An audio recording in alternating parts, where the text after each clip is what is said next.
കഴിഞ്ഞ ദിവസമാണ് പാകിസ്ഥാനും ഇന്ത്യയും വെടിനിർത്തലിന് ധാരണയായത്. ഇരു രാജ്യങ്ങളും തമ്മിൽ നടത്തിയ ചർച്ചകൾക്ക് പിന്നാലെയാണ് തീരുമാനം. പാകിസ്ഥാൻ ഡിജിഎംഒ ഇന്ത്യൻ ഡിജിഎംഒയുമായി ഫോൺ വഴി ബന്ധപ്പെടുകയായിരുന്നുവെന്ന് ഇന്ത്യൻ വിദേശകാര്യ സെക്രട്ടറി വിക്രം മിശ്രി വ്യക്തമാക്കിയിരുന്നു. അതേസമയം ഇന്ത്യക്കെതിരെ യുദ്ധം ചെയ്യുന്നത് പാകിസ്ഥാന് ദോഷകരമാകുമെന്ന് മുൻ പാക് എയർ മാർഷൽ മസൂദ് അക്തർ നേരത്തെ ഒരു സ്വകാര്യ ചാനലിന് നൽകിയ അഭിമുഖത്തിൽ പ്രതികരിച്ചിരുന്നു. പാകിസ്ഥാന്റെ സൈനിക ശക്തി ഇന്ത്യക്ക് മുന്നിൽ ദുർബലമാണെന്ന് സമ്മതിച്ചുകൊണ്ടായിരുന്നു മസൂദ് അക്തറിന്റെ വാക്കുകൾ. ഇന്ത്യക്ക് 16 ലക്ഷം സൈനികരുണ്ട്. നമുക്കുള്ളത് വെറും 6 ലക്ഷം മാത്രമാണ്. എത്ര യുദ്ധം നടത്തിയാലും നമ്മളെ രക്ഷിക്കാൻ കഴിയില്ല. നമ്മുടെ ഭരണാധികാരികളുടെ ജോലി ഭാവിയിലേക്ക് നോക്കുക എന്നതാണ്. സ്ഥിതി ആശങ്കാജനകമാണ്. അതിന് ഞങ്ങൾക്ക് ഉത്തരമില്ല. സ്ഥിതി കൂടുതൽ വഷളായിക്കൊണ്ടിരിക്കുകയാണ്. അമേരിക്ക സമ്മർദ്ദം ചെലുത്തുന്നതുവരെ സംഘർഷം ലഘൂകരിക്കാൻ നടക്കില്ലെന്നും അദ്ദേഹം പറഞ്ഞു. പാകിസ്ഥാൻ ഇനി എന്താണ് യഥാർത്ഥത്തിൽ ചെയ്യേണ്ടത് എന്നതിനെക്കുറിച്ച് ശരിക്കും ചിന്തിക്കണമെന്നും അല്ലാത്തപക്ഷം സ്ഥിതി കൂടുതൽ വഷളാകുമെന്നും മസൂദ് ചൂണ്ടിക്കാണിച്ചിരുന്നു. അതേസമയം ഇന്ത്യയുടെ സൈനിക ശക്തി എന്താണെന്ന് പാകിസ്ഥാന് മനസ്സിലായെന്ന്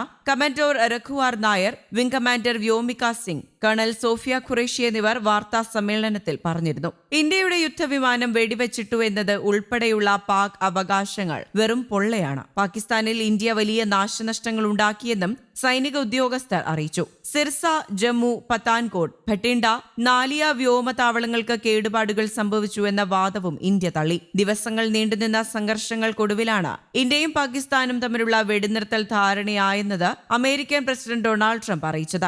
എന്നാൽ അറിയിപ്പ് പുറത്തുവന്ന മണിക്കൂറുകൾക്കകം തന്നെ പാകിസ്ഥാൻ വെടിനിർത്തൽ ധാരണ ലംഘിക്കുകയായിരുന്നു. പ്രകോപനം തുടർന്നാൽ ശക്തമായി തിരിച്ചടിക്കുമെന്നും ഇന്ത്യൻ സൈന്യം വ്യക്തമാക്കിയിട്ടുണ്ട്. എന്നാൽ ഇപ്പോൾ പാകിസ്ഥാൻ വെടിനിർത്തൽ കരാർ ലംഘിച്ചതോടെ ലോകരാഷ്ട്രങ്ങൾക്കിടയിൽ അപമാനിക്കപ്പെട്ടത് അമേരിക്കയാണ്. ട്രംപിന്റെ നയതന്ത്ര വിജയമാണെന്ന അമേരിക്കയുടെ അവകാശവാദത്തിനേറ്റ കനത്ത തിരിച്ചടിയാണ് പാകിസ്ഥാന്റെ നടപടി. ഇരു രാജ്യങ്ങളും വെടിനിർത്തൽ കരാറിന് സമ്മതിച്ചെന്ന് ട്രംപാണ് ലോകത്തെ ആദ്യം അറിയിച്ചത്. അമേരിക്കയുമായുള്ള നീണ്ട ചർച്ചകൾക്കൊടുവിൽ ഇന്ത്യയും പാകിസ്ഥാനും വെടിനിർത്തലിന് ധാരണയിലെത്തിയെന്നായിരുന്നു ട്രംപിന്റെ വാദം. ബുദ്ധിപരമായ നീക്കത്തിന് ഇന്ത്യയും പാകിസ്ഥാനെയും അഭിനന്ദിക്കുന്നുവെന്ന് ട്രംപ് സോഷ്യൽ മീഡിയയിൽ കുറിച്ചു. അമേരിക്കയുടെ നയതന്ത്ര വിജയമെന്ന തരത്തിൽ US സ്റ്റേറ്റ് സെക്രട്ടറിയും വിവരങ്ങൾ പങ്കുവച്ചിരുന്നു. ഇതോടെ അമേരിക്കയെ അഭിനന്ദിച്ച വിവിധ രാഷ്ട്രങ്ങളാണ് രംഗത്തെത്തിയത്. എന്നാൽ ഇതിനൊക്കെ മണിക്കൂറുകളുടെ ആയുസ് മാത്രമാണ് പാകിസ്ഥാൻ നൽകിയത്. അമേരിക്കയുടെ വാക്കിന് പുല്ലുവില കൽപ്പിച്ച പാകിസ്ഥാൻ അതിർത്തി മേഖലകളിലേക്ക് ഡ്രോൺ നിരത്തുകയായിരുന്നു. ഇത് ട്രംപിനേറ്റ കനത്ത തിരിച്ചടിയായി. പാകിസ്ഥാന്റെ ഈ ഇരട്ടത്താപ്പിനെതിരെ